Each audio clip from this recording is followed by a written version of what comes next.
My name is Julia Morrison. I'm 29 years old. Last Thanksgiving, my mother looked me dead in the eye and said, "Move your plate. Vanessa's boyfriend deserves a real seat at the table. You can eat in the garage like always." I didn't argue. I carried my plate through the cold garage, sat on a dirty folding chair next to my father's toolbox, and ate cold turkey while they laughed and toasted inside. When I walked back in to drop off the empty plate, Ethan, my sister's new boyfriend, looked up. His fork hit the plate with a loud clang. All the color drained from his face. My mother frowned and asked, "Ethan, do you two know?" He was already grabbing his coat and bolting for the door. They thought he was sick. They thought I was just the family embarrassment again. They had no idea who I really was. They had no idea what I was about to do. That night in the garage wasn't the end of my humiliation. It was the exact moment their entire world started to collapse. Before I tell you what happened next, if this story already makes your blood boil, please take a second to hit like and subscribe. But only if you genuinely want to hear how I finally stopped being the family scapegoat. And if you're watching right now, drop a comment and tell me, have you ever been treated like you don't belong at your own family table? Let me know where you're from and what time it is there. Now, let me take you back to the week before that Thanksgiving dinner. The call came a week before Thanksgiving. My mother's voice had that tone, the one she uses when she's about to ask me to shrink. "Vanessa's bringing someone very special," she said. "This could be serious, Julia. So please, just be pleasant and don't make it about you." I was in my apartment 15 miles from their house in the Cleveland suburbs. One bedroom, $950 a month, my name on the lease. I'd lived there for 3 years. They'd never visited once. "Should I bring a dish?" I asked. There was a pause on the line. "Actually, we might not have enough chairs. Can you come a little later?" I should have known then, but I'd been conditioned for years to accept their arrangements, to be flexible, to understand that Vanessa needed support more than I did. It hadn't always been this way, or maybe it had, and I just didn't see it clearly until now. I was 6 years old when they brought Vanessa home. 3 years old, big brown eyes, tiny hands clutching a stuffed rabbit. "You're going to be a big sister," my mother said, beaming. I was excited. I thought I'd have someone to play with. Within months, the dynamic shifted. "Julia, be gentle with her. She's been through so much. We need to make her feel safe," my mother would say. My father would add, "You're the strong one. You can handle sharing." I didn't know then that sharing meant giving everything away, including my parents. By the time Vanessa turned 13, the favoritism was undeniable. When I made honor roll in high school, my mother barely looked up from helping Vanessa with her homework. "That's nice, honey. Vanessa tried so hard this semester. Let's focus on celebrating her efforts." But I got straight A's. "Not everything is about you, Julia." I learned to stay quiet. I learned that my achievements made Vanessa feel bad, so I stopped mentioning them. I gave up my bedroom in 2015 when Vanessa needed more space for her study area.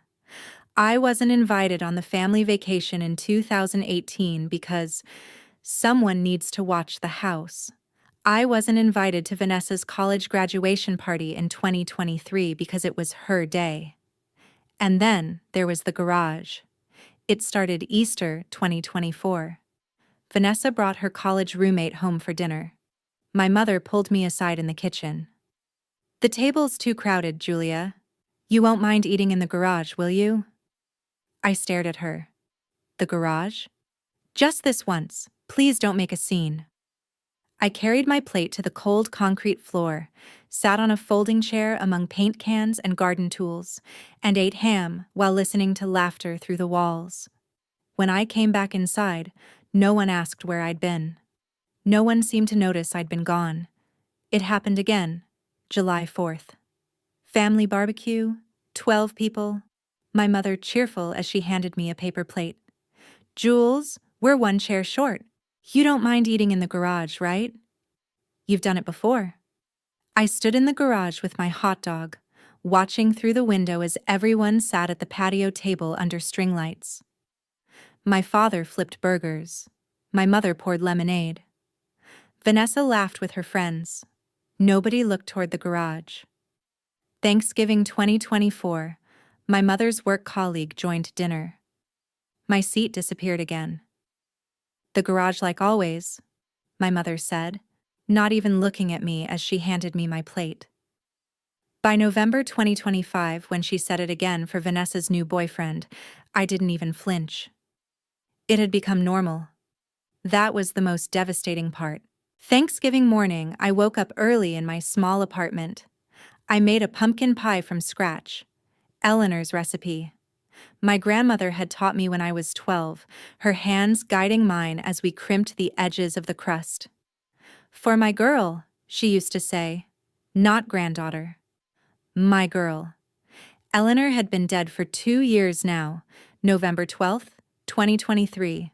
Pancreatic cancer, fast and brutal.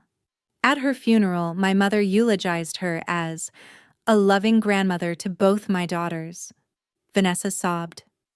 I stayed dry-eyed, numb. I'd asked my mother afterward, "Did Grandma leave a will?" My mother's face hardened. There was nothing. She donated everything to charity. I'd believed her. I had no reason not to. I put the pie on the passenger seat of my 2019 Honda Civic and drove to my parents' house. The 4-bedroom colonial sat in a quiet suburb, the kind of neighborhood where lawns are perfect and everyone knows everyone's business. I'd grown up in that house. My childhood bedroom had been converted into Vanessa's walk-in closet in 2016. My mother answered the door, took the pie, without thanking me. "Oh, we already have 3 desserts." Inside, Vanessa and her boyfriend sat on the couch. She looked radiant in a cream sweater, her hand resting on his knee. He was handsome, mid-30s, clean-cut, confident smile. My father poured wine. My mother beamed. "Julia, this is Ethan." My mother said, "Ethan, this is our other daughter." The pause before other was brief, but deliberate. I'd heard it my whole life. Ethan shook my hand briefly, didn't look at me directly, turned back to Vanessa immediately. They looked comfortable together. Familiar.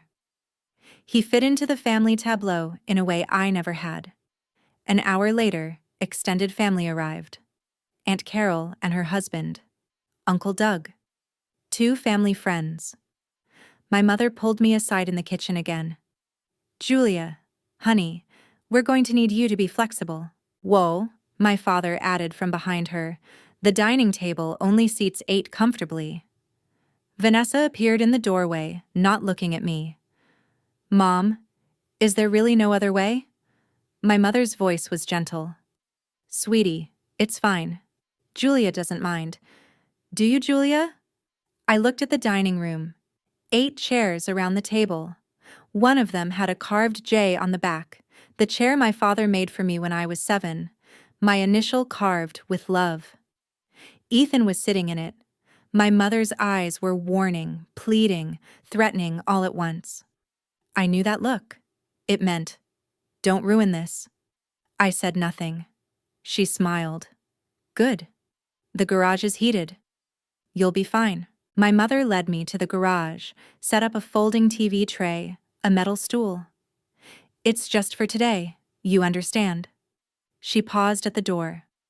"I'm doing this for Vanessa. She deserves to feel special. You've always been so independent. You don't need this like she does." The door closed. Not locked, but the click was final. The garage smelled like motor oil and old cardboard. My father's workbench was covered in sawdust. A calendar from 2019 still hung on the wall, July's page showing a beach scene.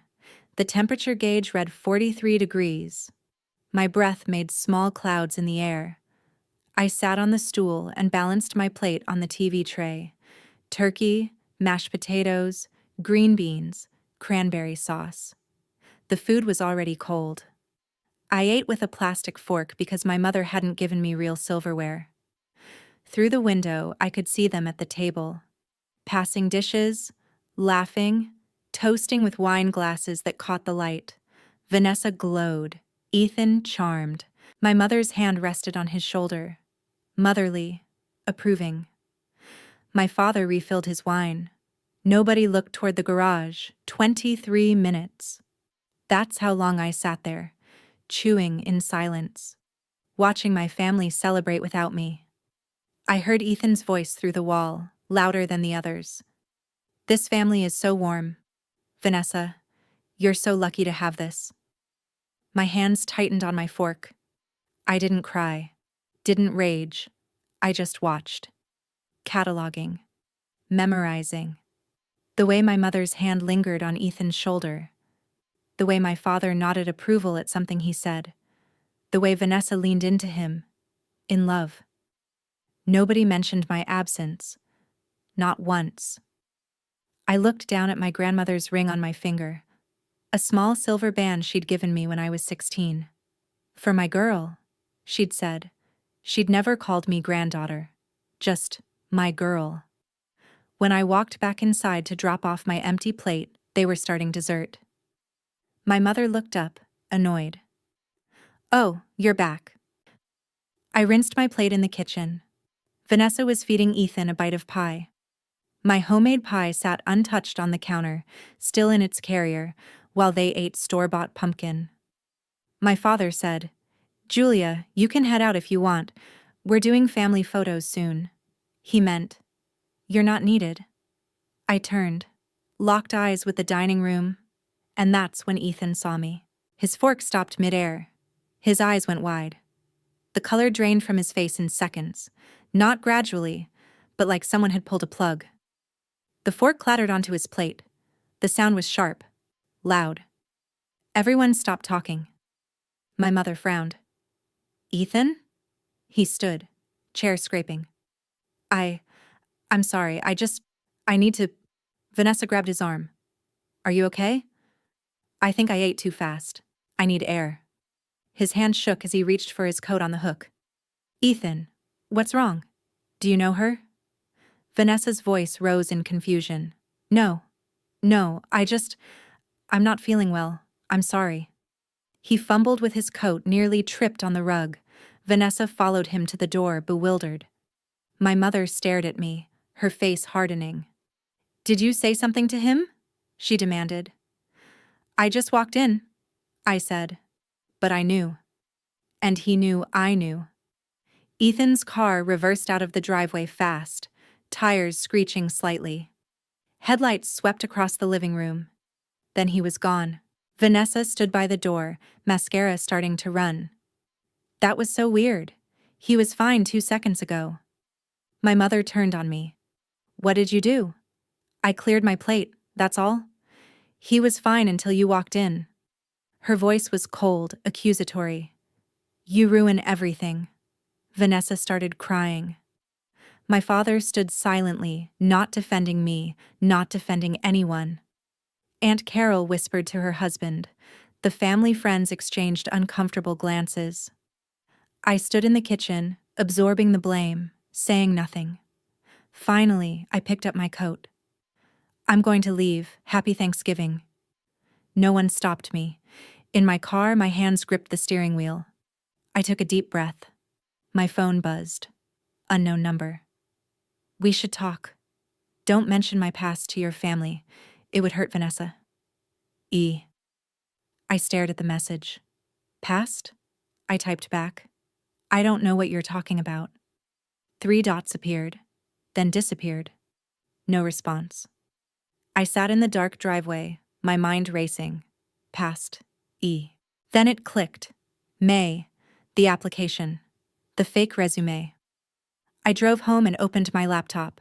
I logged into the HR portal from my apartment, Midwest Mutual Insurance, where I'd worked for 6 years as a senior underwriter. I pulled up the rejected applications from May 2025. There it was. Applicant, Ethan Caldwell. Photo. The same face I'd just seen at dinner. Resume claimed MBA from Boston University, work history at 3 insurance firms. But the notes from HR were damning. Contacted Boston University registrar.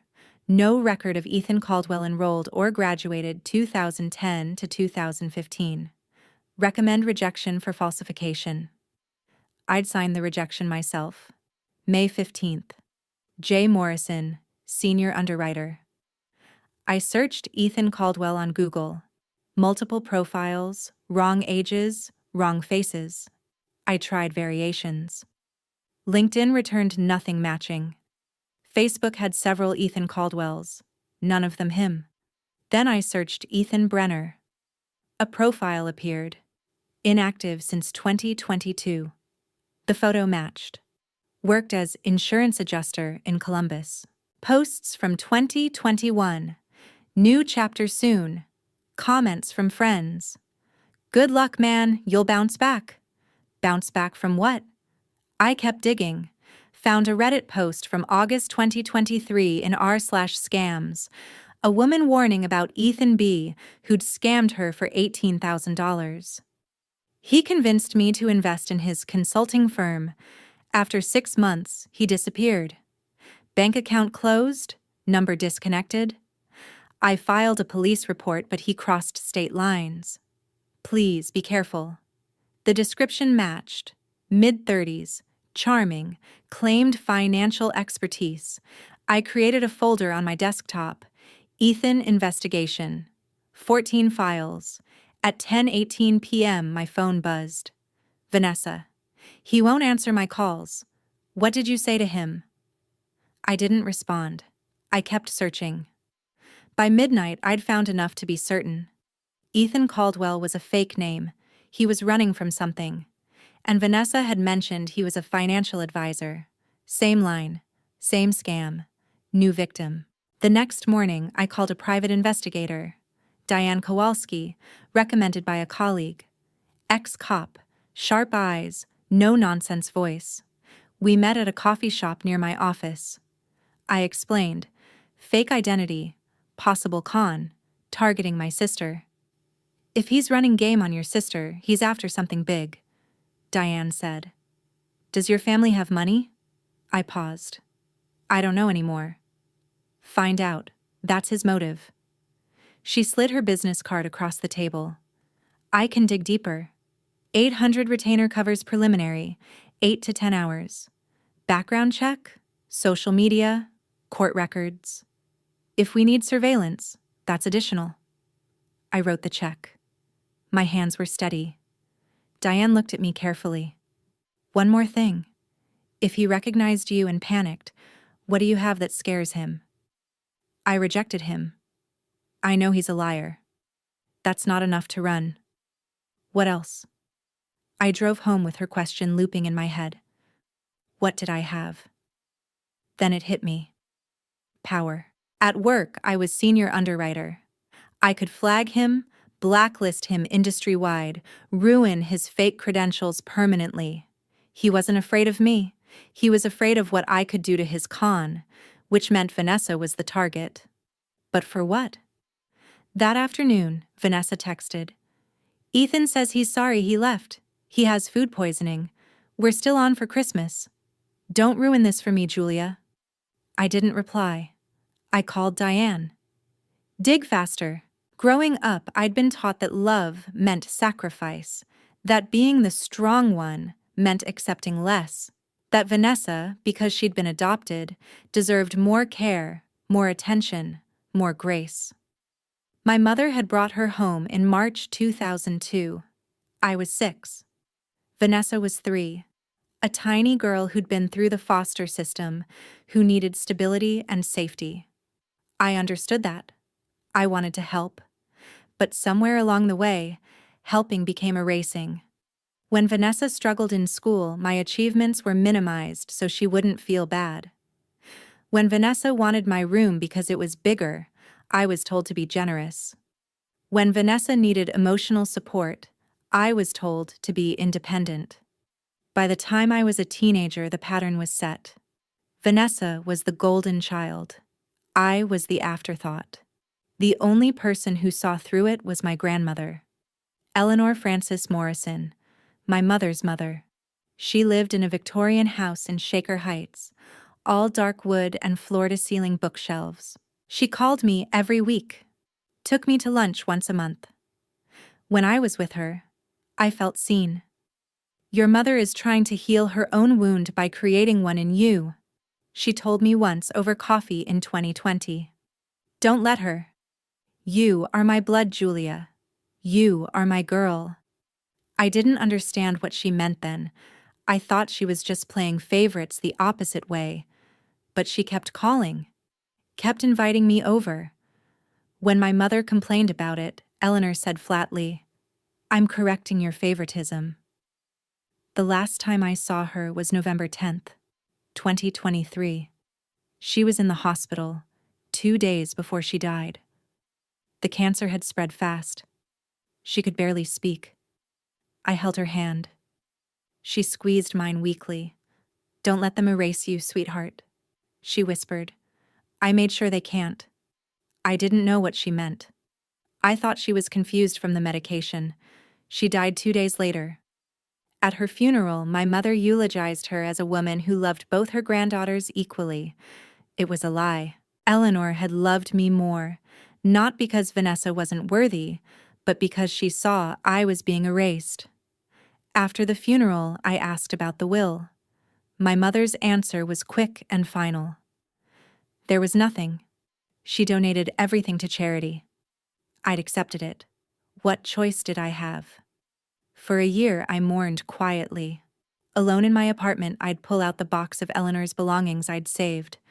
Letters she'd written me, photos of us together, her knitting needles. One photo from 2018. Eleanor and me at her kitchen table, her handwriting on the back. My legacy.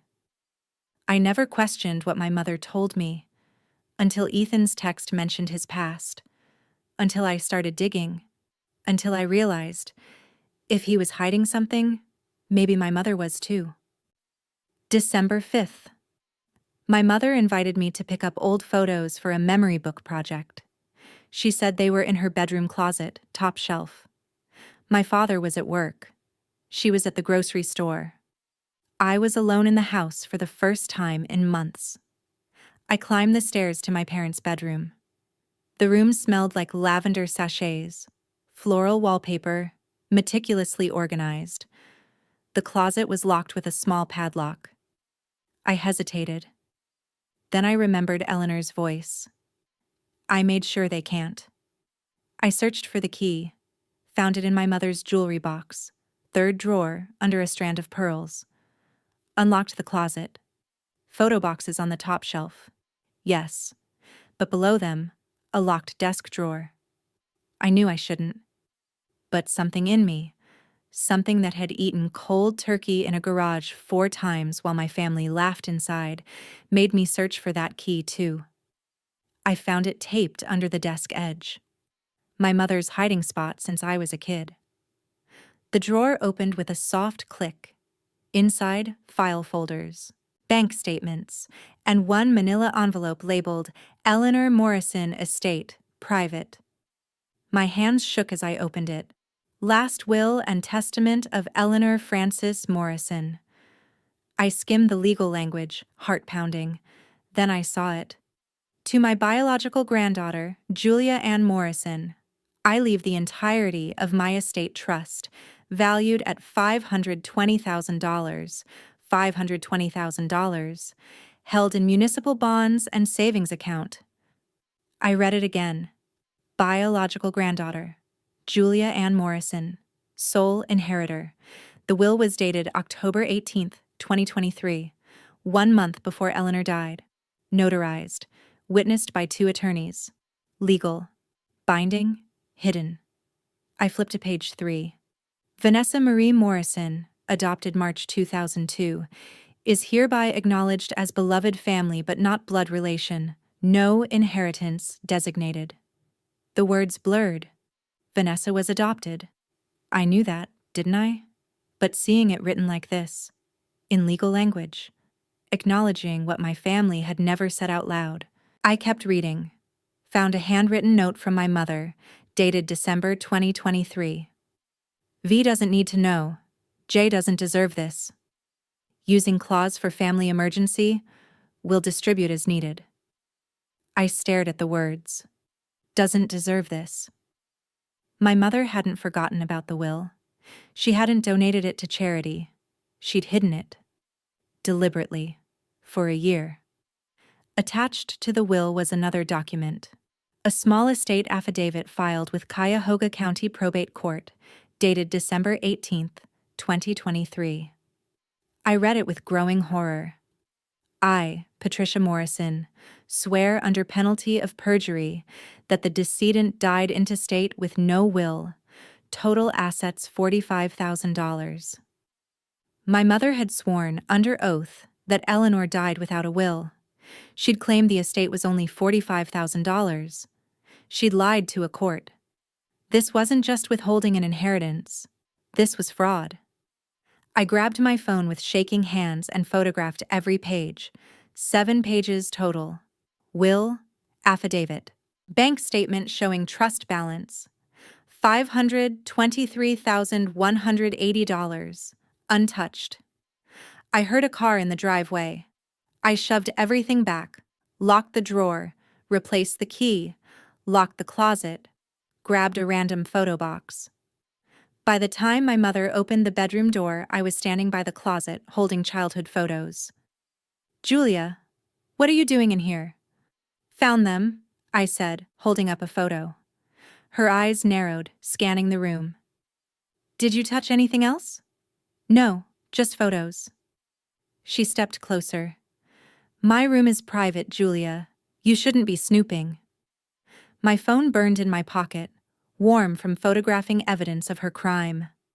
I'll walk you out, she said. At the door, she added, Christmas is in 3 weeks. Vanessa wants you there. Try not to ruin it this time. I nodded. Left. Sat in my car. Opened the photos on my phone. Whispered, You stole my inheritance. You lied about who I am. And you committed fraud.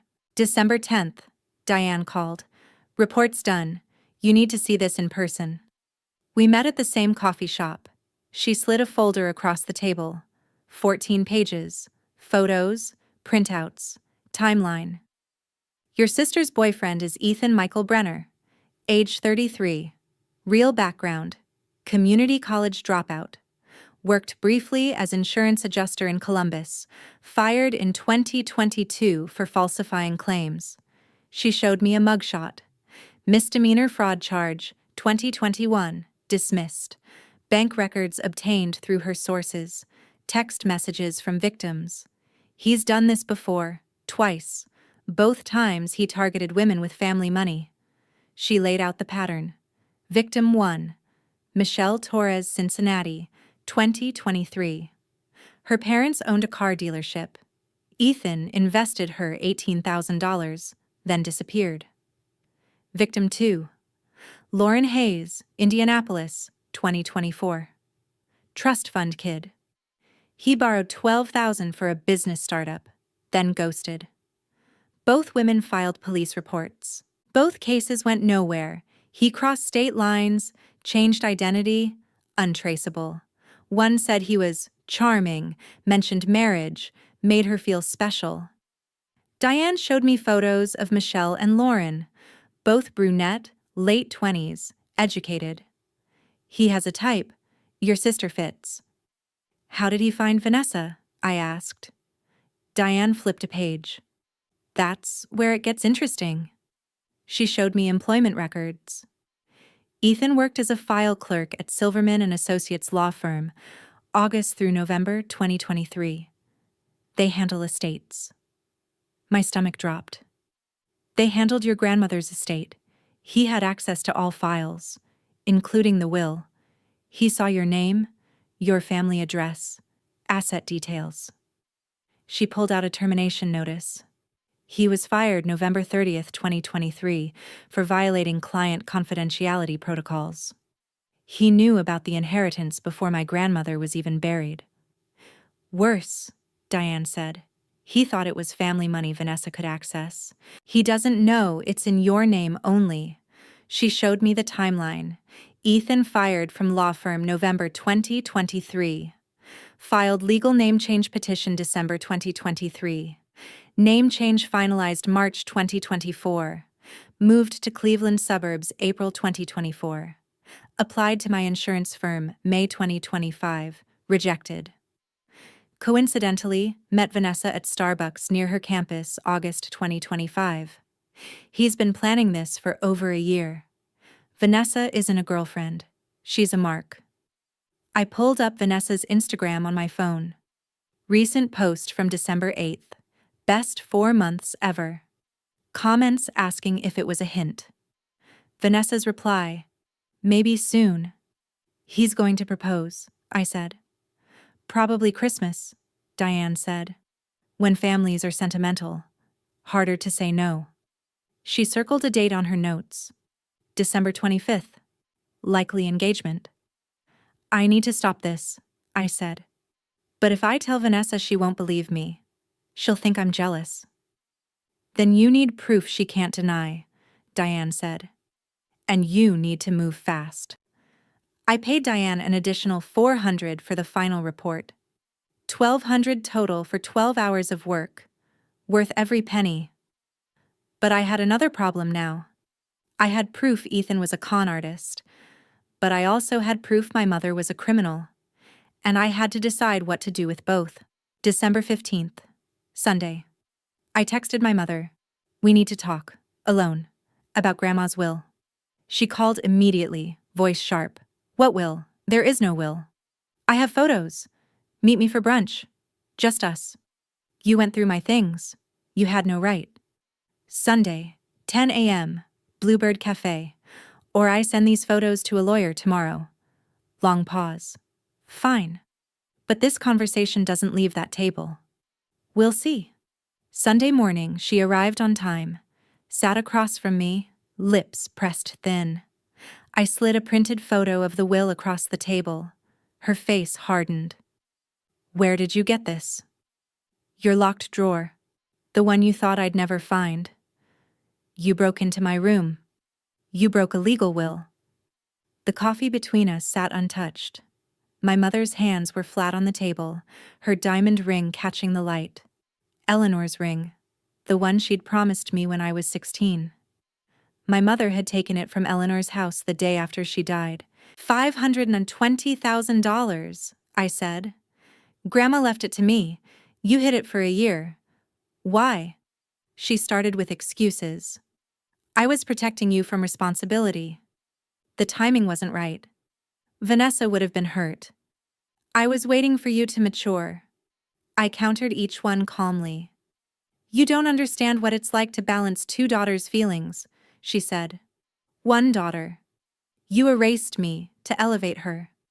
That's not fair. Neither is stealing my inheritance. Her coffee spilled slightly when she gestured. Brown liquid spread on the white tablecloth. Neither of us moved to clean it. I leaned forward. I know Vanessa is adopted. The will says so. Did you plan to ever tell me I'm the only biological grandchild? Her face crumbled briefly, then hardened again. Your grandmother never understood. Vanessa needed us more. We had to make her feel equal. By making me less? You were always strong. You didn't need... I needed a mother. Her voice rose. Everything we did was to protect Vanessa. She was abandoned once. We couldn't let her feel that again. So you abandoned me instead. The woman at the next table glanced over. My mother lowered her voice, embarrassed. Always about appearances. I pulled out another document, the small estate affidavit. You didn't just hide the will. You filed a false affidavit with the court. You swore under oath that Grandma died without a will. That's not family drama, Mom. That's probate fraud. That's a felony. All color left her face. I'm filing a legal claim for the trust, I said. You have no grounds to withhold it. Her eyes went cold. If you do that, you'll destroy this family. I stood. dropped $20 for coffee. You destroyed it when you chose Vanessa over me every day for 23 years. I'm taking what's mine. I slid Diane's report across the table. And one more thing. Ethan is a con artist. He's after family money. He doesn't know the money is mine, not yours. When I expose him, Vanessa will break. And you'll blame me. But I'm doing it anyway, because it's right. My mother grabbed my wrist. If you ruin Vanessa's happiness with these lies, I pulled away. They're not lies. They're facts. Something this family has avoided for decades. I walked out. She sat alone, staring at the investigator's report, hands trembling. For the first time in my memory, my mother looked small. Christmas Day, 2025. My parents' house, decorated with garland and lights. 11 people gathered. My parents, Vanessa, Ethan, extended family, family friends. Vanessa glowed. She wore a red dress, her hair perfect, happiness radiating from her. Ethan was attentive, charming, playing the role perfectly. I arrived last, carrying a large envelope. My mother saw it. Her face drained. Dinner was at 2 p.m. This time, I was at the table. My mother couldn't exile me with witnesses present. I sat between Aunt Carol and Uncle Doug. Ethan sat next to Vanessa, his charm turned to maximum. He talked about investment properties, the housing market, financial strategies. My father nodded, impressed. Vanessa gazed at him adoringly. I ate slowly, mechanically. The envelope sat on my lap under the table. The clock on the wall read 3:40 p.m. Vanessa stood, tapping her glass. Everyone, Ethan and I have an announcement. I stood too. Actually, I'd like to say something first. The room went quiet. Vanessa's face twisted in annoyance. Julia, can you wait? No, this concerns everyone. I opened the envelope, pulled out the investigator's report. Ethan Caldwell isn't who he says he is. His real name is Ethan Brenner. He's a con artist. Ethan laughed nervously. What? This is insane. Vanessa, I don't know what she's talking about. You worked at Silverman and Associates law firm, I said, my voice calm and clear. You stole information from my grandmother's estate. You changed your name. You targeted my sister for money. I slid printed pages across the table. Mugshot, victim statements, employment termination record, timeline. Aunt Carol gasped. My father picked up the papers. Vanessa's voice shook. This is a lie. You're making this up because you're jealous. I have bank records, victim testimonies, legal documents. I looked at Ethan. And your boyfriend knows I'm telling the truth. Look at his face. Ethan's charm was cracking. He tried different lies. Those documents are fake. You're confusing me with someone else. This is a misunderstanding. My father interrupted. Explain the mugshot. Ethan couldn't. He turned to Vanessa, desperate. Baby, you have to believe me. She's trying to sabotage us because she rejected me for a job and... He stopped. Realized his mistake. There it is, I said.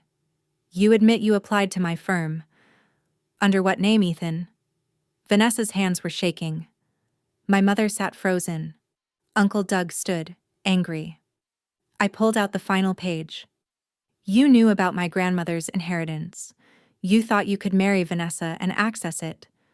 But you didn't read the will carefully enough. I slid the will across the table. The money isn't family money. It's mine. Only mine. Vanessa picked up the will, hands trembling. Started reading. Vanessa, there's something else you need to know, I said, my voice gentler now. You're adopted. I'm the biological granddaughter. Grandma left $520,000 to me. Mom hid it from both of us. Vanessa read the highlighted clause. Adopted? Mom? My mother started crying. We were going to tell you. When? Vanessa's voice broke. I'm 26. Ethan tried to stand to leave. My father blocked him. "You're not going anywhere." Uncle Doug pulled out his phone. "I'm calling the police." Ethan pleaded. "I love her. I wasn't going to." "Shut up," Uncle Doug said. Vanessa stood, ran to the bathroom, locked the door. We could hear her crying through the walls. My mother was hysterical. My father sat in silence. Guests whispered, uncomfortable. Aunt Carol looked at me with something like pride. The police arrived 18 minutes later. They questioned Ethan. No arrest. It was a civil matter. Fraud requires victims to press charges. But they documented everything. Ethan left. Vanessa wouldn't see him. She stayed locked in the bathroom. I helped clean up, half-eaten ham on the table, gifts unopened, Christmas ruined. But Vanessa was safe. At 6:30 p.m. she emerged. Eyes swollen. She looked at me. "Is it true? All of it?" I nodded. "I need to be alone." She left the house without her coat. Drove away. My mother turned on me bitter. "You destroyed Christmas. You destroyed Vanessa's happiness." "Ethan destroyed it," I said. "I just revealed it." I left. Drove home. Sat in my apartment. On my laptop, I drafted an email to an attorney. December 27th, I met Benjamin Cross, a state attorney, recommended by Diane. His office overlooked snowy Cleveland, law books floor to ceiling. I brought everything. Will photos, Patricia's note, the false affidavit, bank statements. Ben reviewed the documents carefully. "Your mother had no legal right to withhold this. The will is explicit. We'll file a petition to execute the trust." He looked at me. "How long?" 4 to 6 weeks if uncontested. Longer if she fights." "How much?" $350 an hour. $1,400 retainer to start." I wrote the check from my savings. Ben asked one final question. "Are you prepared for your family to hate you for this?" "They already do," I said. "At least now I'll have what's mine." January 3rd, 2026, we filed the petition in Cuyahoga County Probate Court. Case number 2-026-EST-00421. In re. Estate of Eleanor Morrison, petition by Julia Morrison for release of trust assets. My mother was served papers January 5th. She called, screaming, "You're suing your own mother, over money. This is disgusting. You stole my inheritance. This is justice. A daughter doesn't do this to family. A mother doesn't lie to her child for a year." She hired a lawyer. They filed a motion claiming undue influence by Eleanor on me. Ben laughed when he read it. "This won't work." January 12th, her lawyer sent a settlement offer. Julia gets $100,000. Patricia keeps the rest for family expenses and Vanessa's future. I refused immediately. "Tell them I want every dollar Eleanor intended for me, not a penny less." The court date was set. February 24th. 7 weeks after filing, I sat in probate court. Wood paneling, fluorescent lights. My mother on one side with her lawyer, dabbing her eyes with tissue. My father's hand on her shoulder. Me on the other side, with Ben, sitting straight-backed. Alone. The judge reviewed the documents. Eleanor's will, the false affidavit, Patricia's handwritten note, bank statements. He looked at my mother. "Ms. Patricia Morrison, this court has reviewed your small estate affidavit filed December 2023. You swore under penalty of perjury that your mother died intestate with no will. Yet this will," he held it up, "is dated October 2023, notarized, legally executed, and was found in your possession. Can you explain this?" Her lawyer stood. "Your Honor, the will was misplaced. An honest mistake?" The judge cut him off. "Your client signed under penalty of perjury. This will was in her locked desk drawer. The petitioner discovered it there. This is not misplacement. This appears to be probate fraud." My mother sobbed. The judge continued. Executors have a fiduciary duty to beneficiaries. Your client violated that duty and potentially violated Ohio Revised Code 2921.13. I am referring this matter to the prosecutor for review. He looked at the will again. For purposes of this petition, I find the will valid, clear, and legally binding. The trust assets shall be released to Julia Ann Morrison in full. Petition granted. The gavel hit the bench 3 times. Sharp. Final. My mother's face crumbled. As we left the courtroom, my father whispered to her, "Did you really think you'd get away with this?" She didn't answer. I walked past them. Didn't look back. February 3rd, my phone buzzed during a meeting at work. Bank notification. Wire transfer received. $520,000. Account balance. $523,847.38. I was sitting in my small apartment. Same IKEA furniture. Same stained carpet. Same view of the parking lot. I stared at the number. $500,000. I didn't celebrate. I didn't cry. I just sat. "Grandma," I whispered. "I got it. Thank you for seeing me." I opened my laptop. Searched. Condos for sale, Cleveland suburbs. March 2nd, I closed on a 2-bedroom condo in a different suburb. 40 miles from my parents. Modern, bright. Mine. $215,000. My name on the deed. Move-in day, I carried boxes alone. No family helped. The doorbell rang. I tensed. It was Diane, holding a coffee maker. "Housewarming gift. Proud of you, kid." March 10th, my boss called me into his office. "Julia, we're promoting you to Director of Underwriting, 94,000 salary. You've earned it through exceptional judgment and integrity." I thanked him. Didn't mention the war I'd just survived. That afternoon, I met Vanessa for coffee. February 14th, actually. Valentine's Day. Our first contact in 6 weeks. She looked tired, thinner. "I'm sorry," she said, "for not believing you about Ethan. For years of everything. I didn't know Mom was treating you like that. I thought we were equal." "We never were," I said. "And that's not your fault. But it's not fixable either." She cried. "Can we start over? We can be civil. That's all I can offer." "Are you coming to Easter?" "I'll think about it." I didn't go. March 8th, I sent an email to my parents. "I am willing to maintain a civil relationship on my terms. Mutual respect, no manipulation, no expectations. I will not be the daughter who sacrifices herself. I will not discuss money, past, or Vanessa. I will leave if disrespected. Take it or leave it." My mother replied 6 hours later. "This is hurtful, but I understand." My father replied, "We'll try." Vanessa didn't reply. I saved the email in a folder labeled Boundaries Set, closed my laptop, exhaled. March 22nd, 2026. Saturday. I hosted my first dinner at my new condo. 5 people total. 3 colleagues from work.